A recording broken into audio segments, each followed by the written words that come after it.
Ladies and gentlemen, please welcome our VP of Marketing at CloudBees, Andre Pino.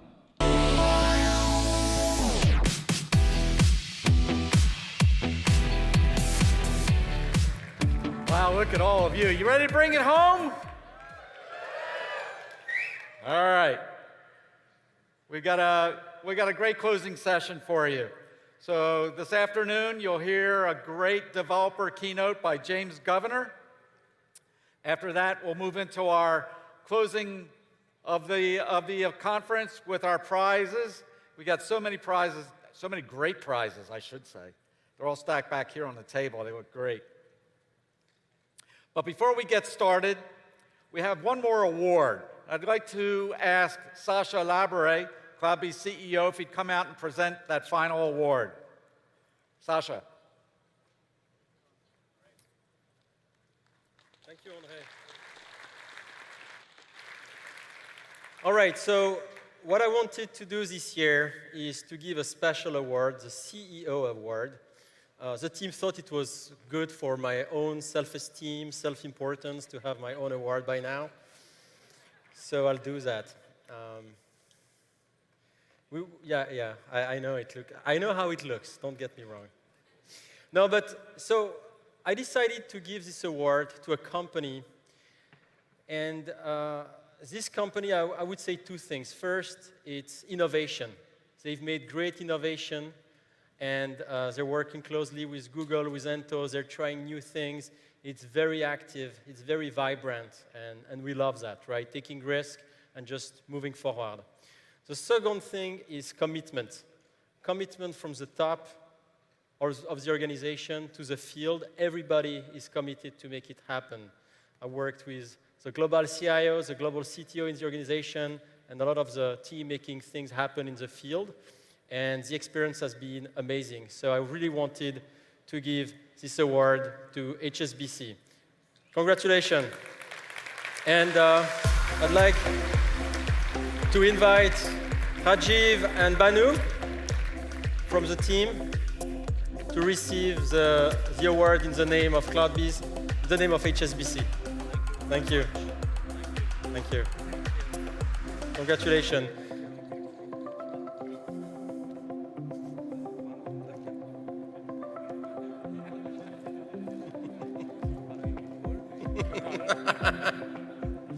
Yeah, Tom Cruise has the same issue. I'm telling you, it's all about self-esteem. All right, thank you. Congratulations. And now I suggest we give a round of applause. No, now we're gonna ask James Governor to come out in just a second. So our next presenter is James Governor. He's going to cover all the bases of developers in today's development environment, including energy consumption, open source, online learning, and bicycles on the path to 100 million developers. James is the principal analyst and co-founder of Red Monk. Based in London, he advises enterprises, startups, and major vendors like IBM and Microsoft on developer-led innovation, community, and tech strategy.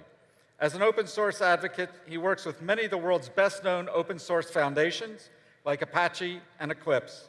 He's a well-respected author, speaker, and blogger on software development. And most importantly, he really speaks to the heart of the developer. Please join me in welcoming James Governor to the stage.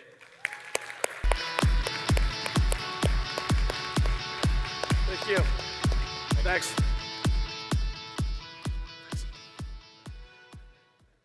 Okay, good. So you've all got a beer. That's the good news.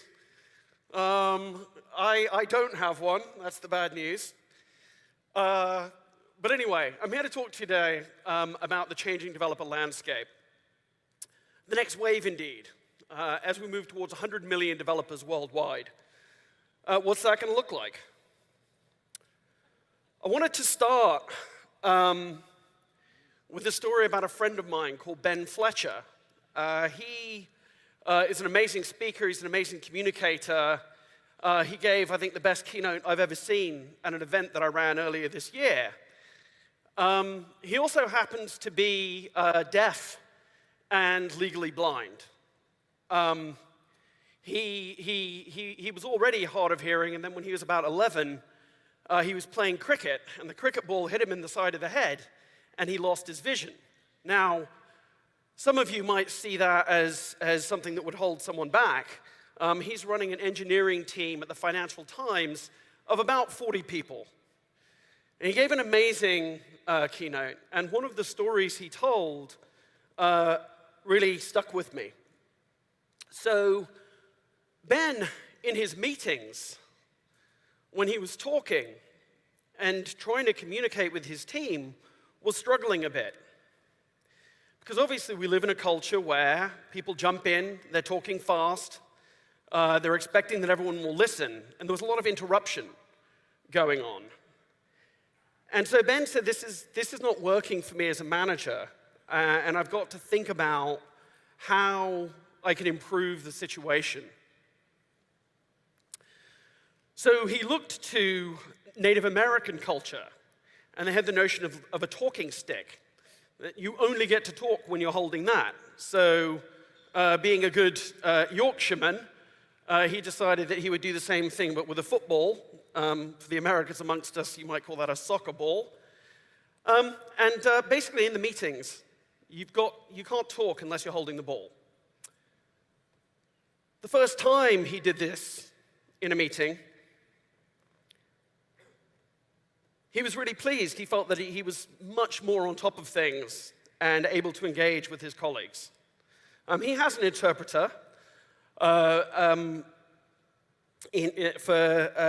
help him. The FT gives him a lot of support. But it was really interesting because he said that one of the colleagues came to him afterwards, a Japanese woman, and she was close to tears, and she just said, "Thank you, Ben. That's the first time I have been able to properly participate in a meeting."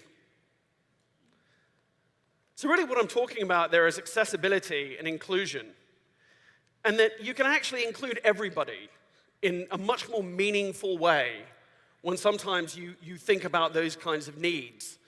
I think my ask for CloudBees is next year, please, have captioning, because it makes it easier for everybody. Okay, good. I've got you on side. This is going to go well. I'm happy. So yeah, captioning doesn't just make things better for people that have difficulties hearing. Sometimes it's just that the speaker is speaking too fast, or you missed something. And really, that sort of curb cut effect, you introduce a curb cut into a road, and that means that it's better for people that are, it doesn't matter whether yes, it's fantastic for a wheelchair user, but, if it's a dad with his kid in a pram trying to get up a ramp or something, curb cut makes things better for everybody.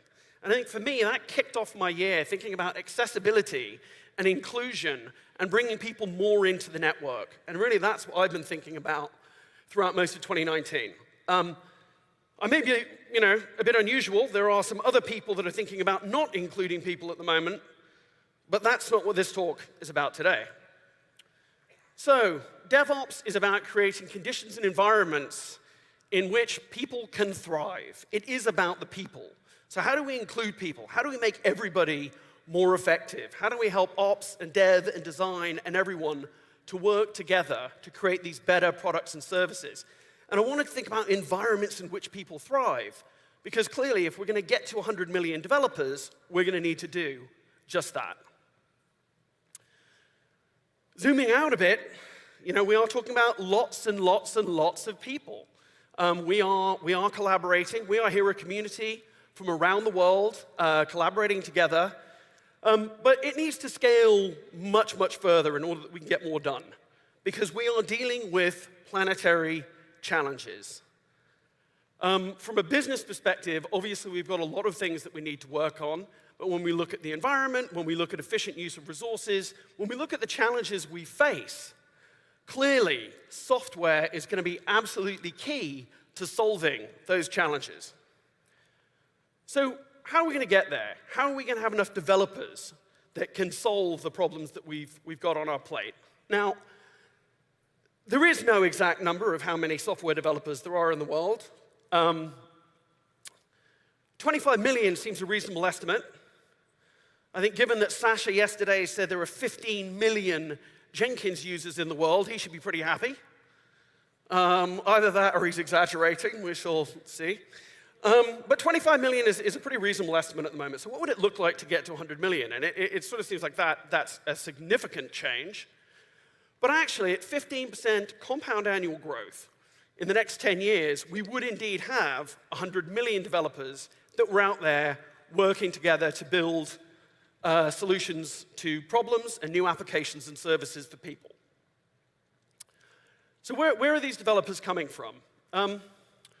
One answer is China. So 2016, 2017, they had a new university coming on stream every single week. Obviously, a very strong focus on technology and engineering. India, recently, 2.6 million more graduates. The number of graduates is substantial, and of course, if these are in science subjects, by definition today, if you're doing science, you're going to be learning something about software, because whether it's astronomy or chemistry, it doesn't matter what the discipline is, you need to learn some statistics, you're probably learning some Python, you might be using R. Anybody in science needs to have a set of development skills.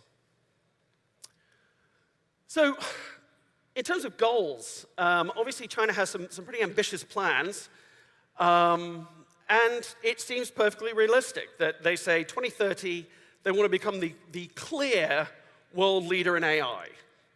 They are investing extremely heavily in this area. It's quite interesting. It's sort of a central declaration of goals, and then they have organizations that it's up to them to try and meet them. We've seen more and more effective manufacture out of China, and we're seeing more and more software from that geography as well today. A good example is TIDB. So this is a hyperscale database. And when we talk about scale, it's easy, it's web scale, it's Amazon scale. But actually, transaction volumes that are happening in networks like Alibaba are beginning to look like they're going to dwarf Amazon. Amazon is not the biggest scale game in town. So Singles Day is bigger than any single day event that Amazon will run. When TIDB, or PingCap, the company behind it, was originally, they thought, well, we want other people to adopt this technology, not just in China. So they said, okay, we can sort of anglicize it. We'll go and hopefully we can find some users sort of south of Market, San Francisco, and from there have a beachhead and go more broadly. What they found was it was just too hard. They were not able to engage effectively with open source communities that were speaking English, frankly. So they took a step back and they said, we'll try again. So we're going to speak in English as a first language. We're going to do all of the documentation in English. So English is their second language, but they were speaking it as a first language in the project. All of the docs, all of the Slack chats, all of the communication in English. This has paid dividends. They also did some interesting things, like they chose the Rust programming language. It is now in the CNCF. So they're finding users outside that original core community, and I think that's interesting. That's 2019. What does the world look like in the next 10 years? So Peter Zaitsev from Bacona, so huge MySQL exponent, mentioned this, SM proxy, and he said, proxy with very Chinese documentation. Interesting to me, because he's not being critical, he's making a statement, right? So I went to GitHub and had a look, and indeed it is Chinese. My Chinese is not very good. So I wasn't able to engage with this. But what I thought about was, well, hang on a second. Perhaps for TIDB or PingCap, they did have this feeling that we need to make this concession. But given how big that Chinese market is, when you've got your own market, which is more than 1 billion people, maybe the situation changes. Maybe with the political pressure and everything else, they say, actually, we will have a wall. Maybe we don't need to bother. We've got a big enough market in our own right. I hope that we get over some of those political challenges, because it seems to me that given the planet-scale challenges we have, we're going to have to work together. Companies, nation-states, individuals, communities, we're all going to have to work on this stuff. So let's look at another number, 31 million. That's what GitHub currently claims is their user base. Now, I have an account. I'm not a professional developer. Lots of people have 2 accounts. There's a lot of double counting there. But again, it's a proxy for the sort of scale that we're talking about in the industry today. And GitHub's interesting because it's telemetry. It's a platform that so many developers use, you can learn a lot from it. They do an annual study called the Octaverse. And here are some countries that are basically growing the most quickly. And you know, I could pick on any number of these, very interesting, you know, different sorts of populations and so on. But one country I'm really interested in at the moment is Nigeria. So Nigeria has 200 million people. Nigerians are very creative. They have a fantastic art scene. Hyper-realistic art in Nigeria is just amazing. They've got a really rich cultural scene of music. The Nigerian diaspora, so in London and when I look around, I see so many Nigerians doing amazing work, and they've got a rich, rich software ecosystem building up. They love to learn, and they love to teach. And I think that's really, really interesting. You know, at what point does Igbo become a language, a sort of a first-class speaking language, rather than a programming language, in the world of software development? So Nigerians are really doing amazing work. Google has recently been investing there. Microsoft has its first engineering facility now in Nigeria. And frankly, I think this explosion of innovation everywhere else is going to be great for all of us. Now, I talked about the war, and I think there are some issues here. It's really hard for Nigerians to get visas. It's hard for them to get visas into Europe. It's hard for them to get visas in the US. And I think that's a great shame, because we're shutting ourselves off from them. They're innovators, they want to be part of the community, and it's our loss.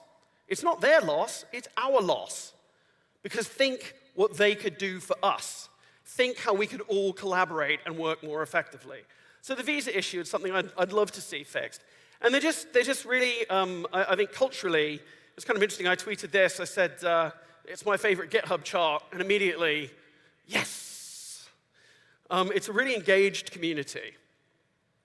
And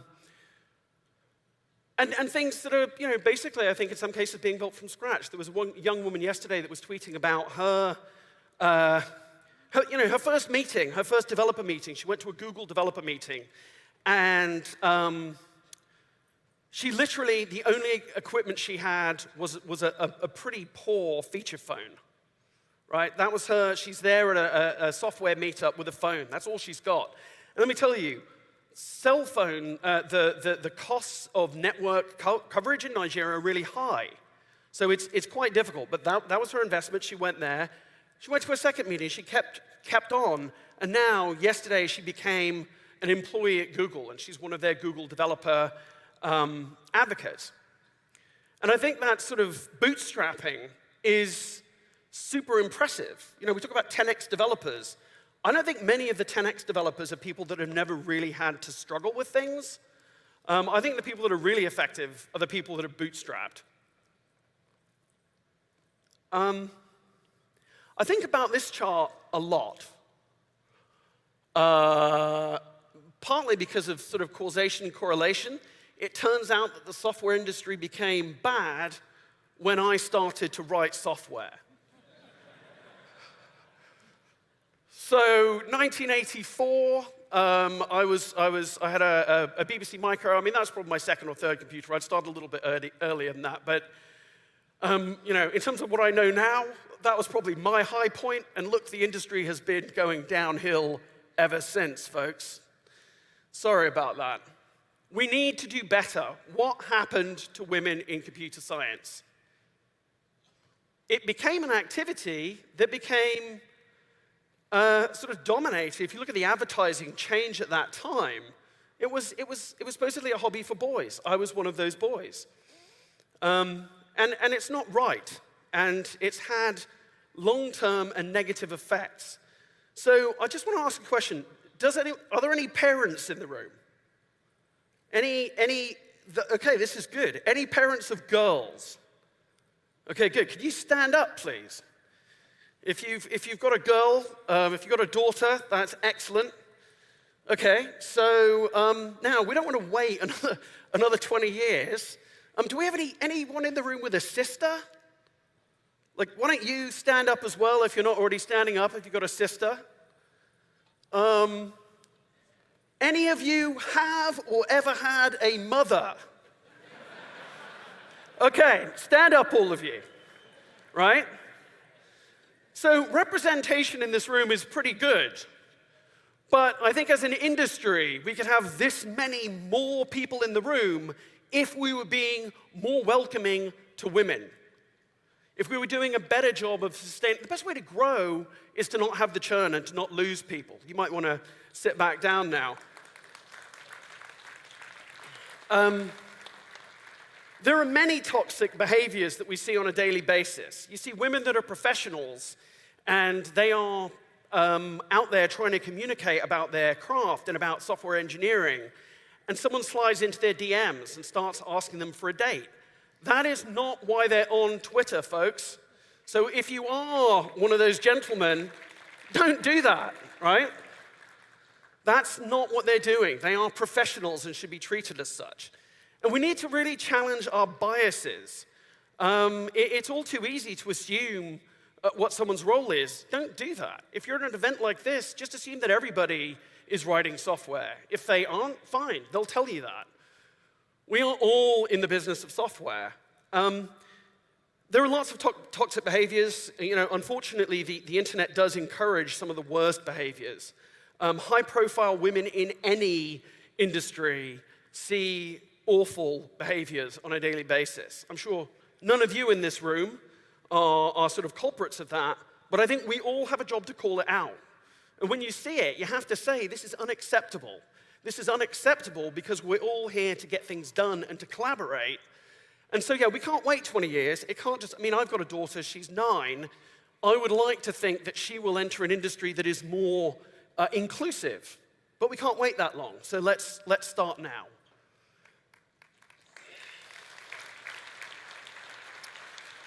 And I want to talk a bit about sort of, tech bros and kind of men being dicks.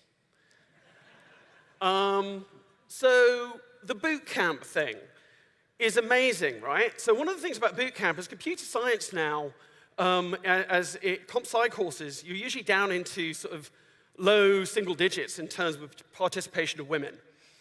Boot camps, and this is great data from a company called Course Report that looks into boot camps, it's more like 34% of the people that do the boot camps are women, and they've decided they're going to enter our industry and help us become more effective in writing software. And the first wave of boot camps, a lot of women came in and they learned a basket of technologies around Ruby on Rails. So you'd learn some HTML, you'd learn Ruby and so on. And then, of course, the first thing they encountered when they came into the industry was these men saying, oh, Ruby isn't, Rails is not good. You don't know the right programming languages. And that sort of dunking on people's tech choices is super unhelpful. In fact, we've now seen that JavaScript is the main language of boot camps, but people that have come through boot camps are a precious, precious resource because they've come at it often, they've been in the workforce already, they're making a different decision, and they want to enter technology. We should embrace them and support them. If they learn one particular programming language, don't you think they might be able to learn another?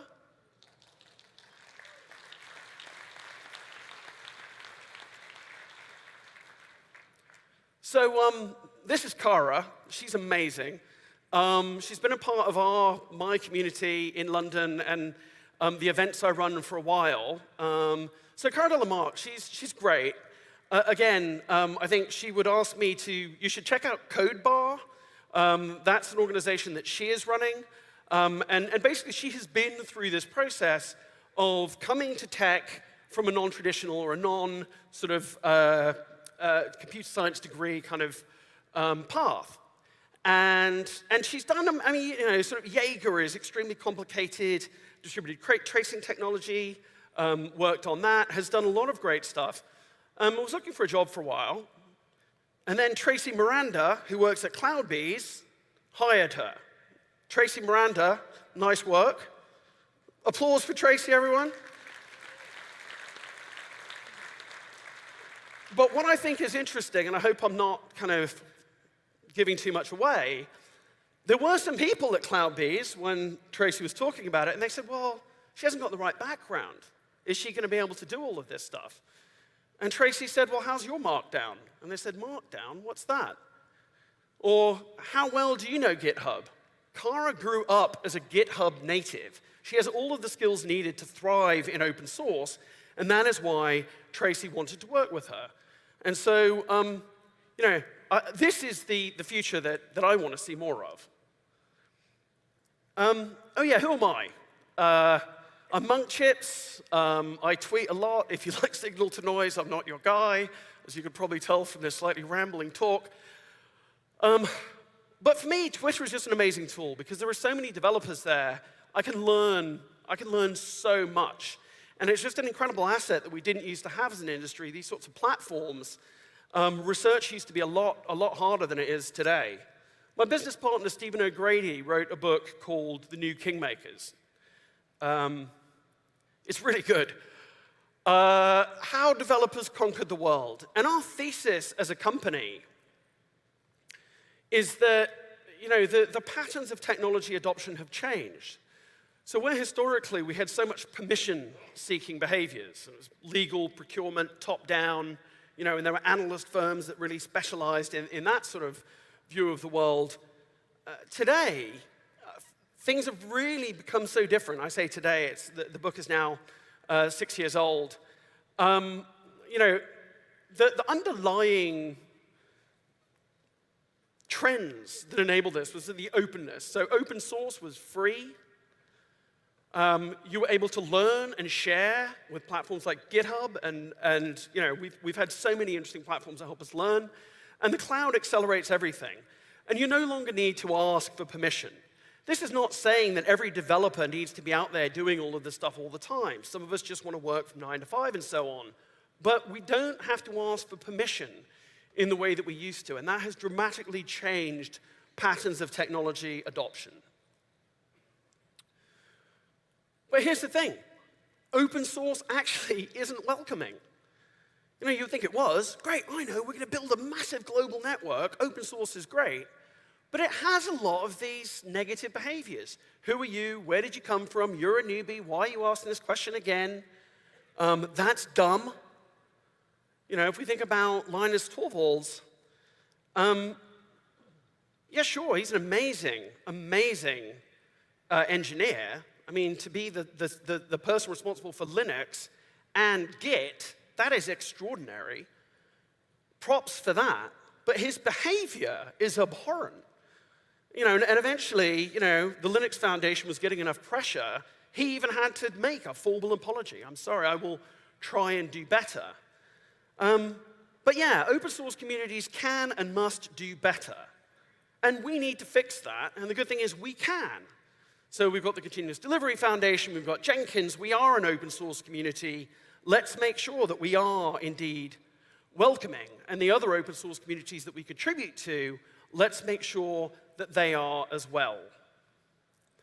Hacker culture isn't welcoming. You go and make a comment on Hacker News, you go and make a comment on Stack Overflow, there's always someone there just ready to call you an idiot. It is super unhelpful. It's terrible for people entering the field. And we need to grow this community. We need to stop trying to alienate people. One thing you can do if you're at an event like this and you're with people you know and you're in a small circle, make it into a Pac-Man so that one extra person that you don't know can join the circle. Let's be more welcoming. Programming languages. So, Redbug tracks this stuff. We look at what's happening in Stack Overflow, what's happening in GitHub, and really there's been a lot of consistency. JavaScript remains an absolutely key context. JavaScript and Java, obviously Go is a systems programming language, a lot of attention. Rust has been getting a fair amount of hype lately. But JavaScript and Java do really well. And I think one of the reasons that JavaScript in particular has done well is it genuinely is, they've done a great job of being more welcoming. It's not a steeper gradient for learning, and there are so many assets for learning to program with JavaScript. There are great platforms like NPM and so on. So JavaScript is in this amazing position. TypeScript now, if you want some type safety with your JavaScript, again, that's exploding. So Node.js, JavaScript, and TypeScript are sort of, they could end up being, all of them, possibly bigger than Java. JSConf EU does an incredible job of diversity and inclusion as an event and a community. That's the high bar. That's what we need to aspire to. And it's those sorts of behaviors, which is why JavaScript is being so widely adopted. I did say not to dunk on people's technology choices, but just one small splat of JavaScript. So, Visual Studio Code, convenience. Convenience is absolutely key. Historically, Microsoft, you had to have your MSDN subscription if you want to choose Visual Studio. Again, we've got another individual, 2 huge hits. So Eric Gamma, that wrote Eclipse, also wrote Visual Studio Code. It's a great piece of software. Anyone here use Visual Studio Code? Yeah, that is amazing from a standing start. It's so accessible. You just go there, download it. It works really effectively with JavaScript, with the languages I've talked about. They've done a wonderful job. Convenience is the killer application. And I think it's interesting, distribution isn't just a thing in software. Distribution is the only thing. What matters is getting the bits into people's hands, getting the bits into use. And I think GitHub is just going to be a massive part of that going forward. They're doing really interesting work in and around packaging. They've released their own package registry now. I mentioned NPM positively a couple of minutes ago, but obviously we've had some security challenges there. Just today, for example, there was an announcement that they did with Twilio, that if in GitHub your Twilio credentials were exposed, they would let you know. It's simple hygiene, but it's easy to forget. Sometimes credentials make their way into your repos. So open source. There's people sort of complaining about open source at the moment. Oh, open source is failing. We're not making enough money in open source. Why is Amazon using open source technology? Why are they not contributing enough? So then they make some contributions to Elastic, and everyone says, why are they contributing to Elastic? The simple truth is that the open source is not just about investors. It is about communities. It is about sustainability. And I think, I just don't have a lot of, is Bain, anyone from Bain Capital in the room? No, well, I don't have a lot of sympathy for Bain Capital. So one of the reasons that they're really struggling is that distribution, we grew up with open source being the most powerful distribution mechanism we'd ever seen for software. It was just amazing how easy it was to get the bits, right? What's hurting people and why so people are irritated at the moment with Amazon is that Amazon is actually a more powerful distribution mechanism for software than open source itself. That's why investors are moaning. That's why there are various companies that are complaining about what's going on there. But Amazon is creating great services that people want to use. Some of them take advantage of open source. Lambda's an amazing thing. If we're thinking about DevOps, if we're thinking about development at scale, what do we want? We want platforms that take away some of the complexity and make things easier for us. Humans are going to choose the simple solution to the problems that they face. And I think it's beholden on all of us to create interesting, convenient, compelling platforms. And open source is definitely going to be part of that.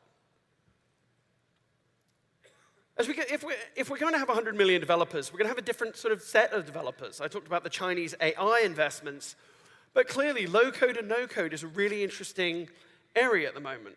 And sort of mea culpa, historically, RedMonk, I have been a bit dismissive of the low-code platforms, things like OutSystems, Betty Blocks, and so on, because it's like, well, I'm an advocate for developers, not sort of citizen development. That's something else. Anyone that's been through and seen some of the awful, generated code, can sort of understand the position. But actually, it's an elitist position. Visual Basic was an absolute revolution. The idea that you would just be able to take something to make a form, there's my button, there's my data source, that was incredible. I mean, Lotus Notes get a lot of negative. In fact, there's probably loads of people in here that have never even heard of Lotus Notes, but there's some of you that did. And it was a really powerful platform. And I think thinking about, well, okay, we've got this problem. And one of the things I like, so if you look at the Microsoft Power Apps at the moment, it's a low-code platform, but they're building sort of a marketplace. So professional designers and professional developers can work with the employees that are building out this low-code story. And it goes further to that because I'm going to talk about Salesforce a bit in a minute. This is just about inclusion. It's about inclusion and bringing more people into the fold. There's some amazing new platforms like Airtable. It's sort of a spreadsheet on steroids. Spreadsheet meets database. It's just really nicely put together. And, frankly, from a DevOps perspective, how are we going to manage this? How are we going to have ensure compliance across that and everything else? These are questions that we're going to have to think about. So software development is the largest team sport on earth, says Shanko Nyogi from GitHub. Apparently he's never heard of Fortnite. 30 million for winning a game of Fortnite. I mean, it's not really a team sport, is it? It's battle royale. There can only be one. But 30 million. Maybe I shouldn't worry about my son playing so much Fortnite. I don't know. So anyway, I wonder what I could learn from my son in terms of his interactions, right? Because he sits there and he's playing Fortnite. He's got his, so they use Discord. Discord is like, I don't know, it's kind of Skype for gamers. And they just use it it's on all the time. They're like chatting, he'll be watching a YouTube video, playing Fortnite. And they're just chatting with their mates. And when we go out, we'll go out, see our neighbors, and we'll have like 3 of the boys. They're all 13. They're great boys. And after a while, they'll come down and they go, "Can we all go home now?" And you'd be like, "Don't you guys want to hang out?" And they're like, "Yeah, that's why we want to go home." So they all go to their respective homes, put on their headphones, start talking on Discord, gaming, and they're like, "This is a rich social experience." So what does that teach us about the future of software development? Like, thinking about this, Lisa Reichelt in 2007 wrote about something called ambient intimacy. We're communicating, we're letting people know how we feel, and they're just badgering on, they're just yammering on. And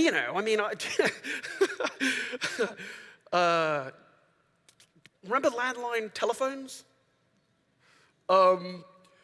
Do you remember how much time you spent on that telephone? You could have like a 3.5-hour phone call with your friend. And that's just what they're doing, but they don't feel they need to be in the room. Sneak. Sneak is one of the partners that's here. They do basically DevSecOps. So they look at the packages that you're using in your software, make sure that it's not got any vulnerabilities in it. They're super lovely. They let me share an office with them recently. It's really interesting. They got a massive, big office at a WeWork in London. And then they ordered these TV screens. I was like, oh my goodness, those are the most amazing TV screens I've ever seen. Like two 96-inch 8K screens. I was like, well, what are they going to do with them? They put them at the end of the room. And so basically, then they had the Tel Aviv office and the Boston office and the London office, and it sort of felt like it was one really long, big office. They didn't need to be having a meeting to be interested in just seeing their colleagues. This is distributed work. This is global work. The age of the campus is dead. We need to find ways to collaborate in a more distributed fashion. So yeah, I mentioned Salesforce. There's 1.5 million users at the moment on the platform, getting badges. It makes learning fun. You get these badges, progression. They're in all sorts of subjects. You can learn to code. You can learn admin skills. The core practitioner at Salesforce is called an admin. Average salary in the US is $87,000 a year. That is a good middle-class salary. That's not $250,000 tech bro south of Market, but it's a good middle-class salary. I was leaving Dreamforce a couple of years back, and I had a Salesforce bag on, and a young woman, an African-American woman from the TSA, said, "Excuse me, sir, do you work for Salesforce?" "No, but I'm coming back from their event." She said, "It's my ambition to become an admin." And she pulled out her phone, and she had physical badges of the badges she'd earned. And that was amazing. I mean, I'm massively privileged, so I was able to get her a ticket for the next year, and hopefully, support her in her career. But I think what's interesting there is that, yeah, check your privilege. You don't have to be writing Go microservices to be of relevance to the tech industry. And Salesforce is a wonderful ecosystem, and this is a great platform for learning. Glitch is another really cool platform, and I think the look and feel is interesting. It's not, I mean, some tech, it sort of has to look foreboding. When you use, I remember the first time I saw Heroku, it had this sort of pristine beauty. Or you look at the stuff from HashiCorp, it's very, very elegant. But elegance can be a bit forbidding. I mean, this is a bit more like sort of, MySpace back in the day. It's just come here, grab some code, start coding, we'll manage all the complexity for you. And these are the platforms that are going to bring new kinds of people into our industry. And I think we should celebrate them and hopefully use them. Twitch. It began as, I talked about my son playing Fortnite, generation gap. So I don't know when it began, but watching other people play video games on YouTube or on Twitch, I can't do that. I can't watch someone else playing a game, but it's, of course, now a massive spectator sport. That's the generation gap. Noobcat calls it massively multiplayer online pair programming. You now have people not just streaming their gaming, but streaming their coding, teaching people how they're programming. It's another way to scale and learn, and I think that's fantastic. YouTube remains just an incredible asset. Didn't have that in my day. It's unbelievable how many great ways there are to learn software today. Code Academy, they claim to have had 42 million sessions, or I think it's 42 million users, but I just can't even, I don't know how that works. 42 million, I mean, 25, if it's 42 million, then we're going to have 200 million within 10 years, I guess. But the fact that they're there and for free you can learn and start to code is fantastic. Just a slight change of gear again. I did a talk at an event called DevRelCon. Oh, I've only got 30 seconds. I've messed up my timing. DevRelCon last year. And I called it Sympathy for the DevRel. And really the theme was that we put developer relations people on planes and make them fly everywhere all the time, and they burn themselves out. They're giving out, they're really listening. They're people that are full of empathy and not getting as much respect as they should. Let's treat DevRel better. And I did this talk as sort of a love letter to DevRel. Don't make them travel. I had a slide that was write more, fly less. Don't fly so more. You'll burn out. And then after I did the talk, I looked at my travel schedule, and I was like, what are you talking about? Like, I just spent more time on a plane than I ever had in the past few months. We can't keep doing that. Burnout is not just about the individual. Burnout is what we are currently doing to the environment. We need to ride bicycles. We need better cycling infrastructures in our cities. We need to agitate for that. This is not an option. This is something that we need to start doing. What does the world look like in 10 years? Not exactly sure, but I do know that a lot of software developers are currently living at sea level.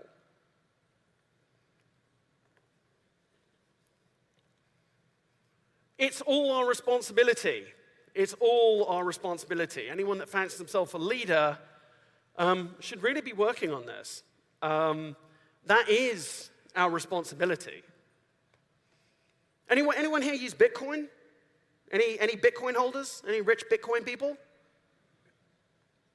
Okay, well, Bitcoin is really pretty stupid.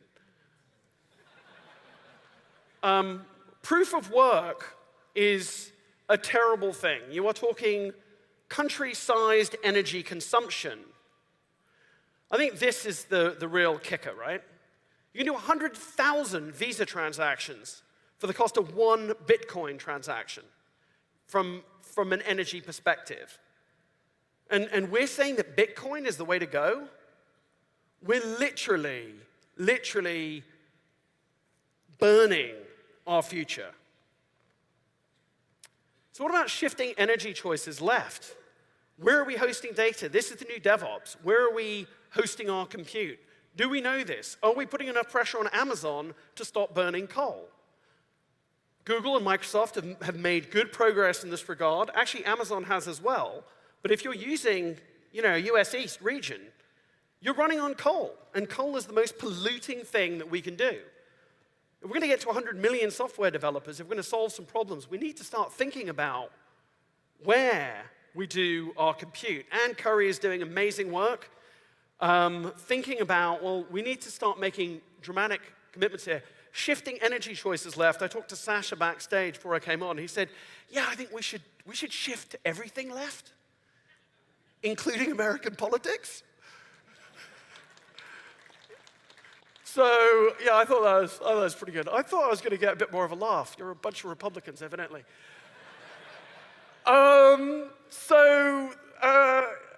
This is for all of us. I used to lie. I didn't move to the States. I decided not to. My mum in 1992 said, you know what? I bet you there's something really good happening in America. You should move to San Francisco. 1992. And I was like, no, I'm having a lot of fun in London. Cheers, Mum. Yeah, not sure about that. Anyway, London has treated me very well. I have a fantastic life there. I have a wonderful wife. I have 3 beautiful kids. I've succeeded beyond my wildest dreams. Everything is fantastic. But what's interesting is I used to tell people, you don't need to move to San Francisco to succeed in software and startups. 2007, this article came out. It's like, less than 20 companies on a map. It was a joke, the Silicon Roundabout. Anyway, it just became an explosive thing. Now there are loads of startups in London. It's had all sorts of financial support. There have been great exits there, and you don't need to leave anymore. I told a lot of people you didn't need to leave. I was lying. I'm not lying anymore. Berlin. Look at what's happening in Tel Aviv. Cities around the world are becoming part of this explosion. You don't need to leave and move to San Francisco anymore. The last 10 years, distributed computing. Now we need to travel less. We need to get off the planes. We need to find new ways to collaborate. The next 10 years is about distributed work. I don't like to call it remote work because remote sounds kind of negative. We need to find ways to have meaningful communication that don't require that we get on a plane. I think my son can teach me something. So, accessibility. We need to think about making our industry more accessible to people, about creating more accessible services. Inclusion. It's so important if we want to grow as a society. Check your biases. Don't walk up to someone and ask them, if they're not in software, if they're at a software event. Chances are high they're a better developer than you are. Diverse hiring is one of the best ways that we can build more effective teams. Code of conduct, so important.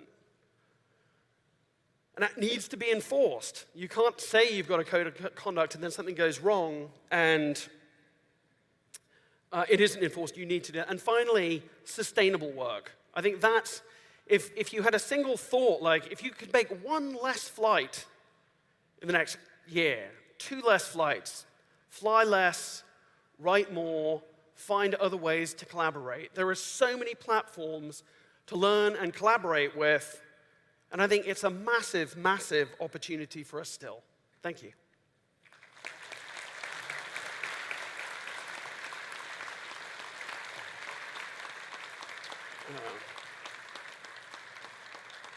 Well, let's be done. All right. Super long, sorry about Thanks that. a lot. Thanks a lot, Thank James. you, James. This is great. Great presentation by James. So why don't we give another round of applause for James?